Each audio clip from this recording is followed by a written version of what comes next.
So I believe that a government-led security, what it really does is put the wheels in motion. It doesn't necessarily have to be U.S.-led, and I believe it actually needs collaboration on an international level. What this is just a stepping stone. It's a way forward. It's putting it into the spotlight. Some of the plans that were put into the U.S. initiative were some items that I believe are key drivers, like public injecting knowledge into the public education sector and whatnot.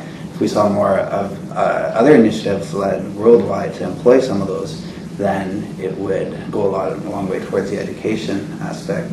When it comes to, there's three main aspects to conquering cyberspace and threats that I see.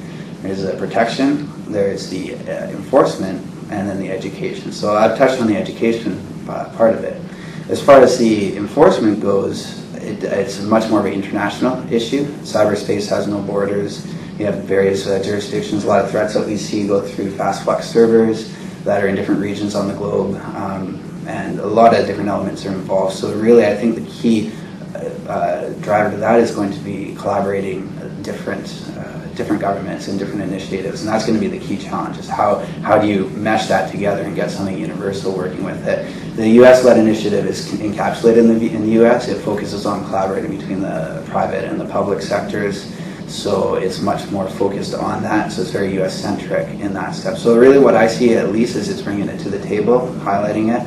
It's definitely a work in progress and something that we're going to have to follow down the path of, but it's still welcome news at the same time. And in terms of the collaboration, I believe a good example of that is not going to a government initiative, but showing what has happened recently in collaboration was with the Conficker worm. We had a top-level domain registrars, which is an international scope, come together and collaborate to block domains that Conficker was trying to access. And to me, that was a really welcome thing to see, because you had different entities, these different TLD registrars that were coming together, uniting to block one threat that was a global issue too.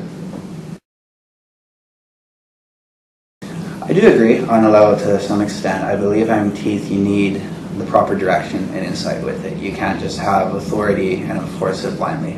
If you have the proper insight and direction, then authority is definitely part of that, having teeth, and that's something that is required. Without it, you're not going to be able to get too far. But how it is applied is more important in my mind, especially on the government level. And you don't want too many departments or too much teeth. You're biting into too much and chomping more than you can chew, so to speak. Because at that point in time, then you're leading to some sort of turf wars, like we saw with the DHS and NSA in the U.S. There's a lot of complaints going on in between those departments, in between authority and how to get stuff done. And if there's too much confusion and it takes away from that focus and direction of the insight. So then you're not as effective as you should be.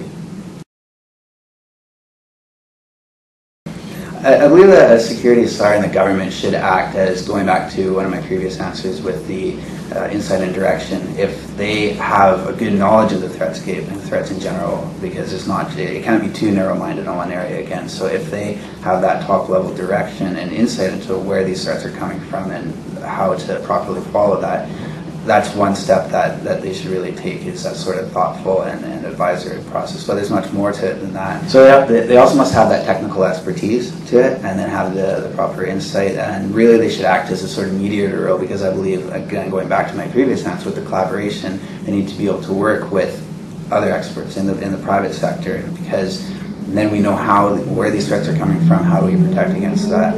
And the other key driver to that is having the budget along with the authority too. So I believe and this has been a lot of debate in the States as well, is whether or not sufficient budget would be allocated for it, because you do need some budget to appropriately handle the security matters at hand. So as far as the authority goes, I believe that it's not as important to have the legislative power at that time. But I believe the main role for the cyber SAR would be the collaboration and the technical expertise.